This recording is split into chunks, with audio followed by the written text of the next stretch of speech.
mean, I think it's definitely profound what you said. I mean, it kind of goes back to like traditional stuff, talking about features versus benefits, right? Yeah. And in the features versus benefits, what I want you to kind of talk to is like, how does someone compound that, right? I mean, you're telling them, you're guiding them to say lead with their heart, but by default, most people want to lead with their mind, and they're not realizing that most people make purchases based upon the way they feel about it. So let's talk about that for a second, in the sense of benefits versus features.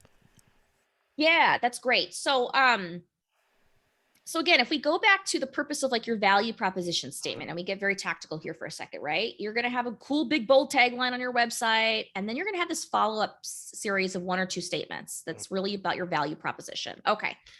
And the value proposition is supposed to really call out the truth of what somebody's feeling and then address like, now, if you take this action, Mr. or Miss or whomever buyer, we can solve that pain for you. What that realistically means is that instead of leading the conversation with saying, we provide technology services to companies, it's saying, technology is hard, and that's where we come in. Partner with us, and we're going to help you build the right thing so you can do your job better. See, that's flipping the narrative from saying, we do this to saying, we get you. Here's how we solve your heart pain. It just happens to be through these amazing products and services that we offer.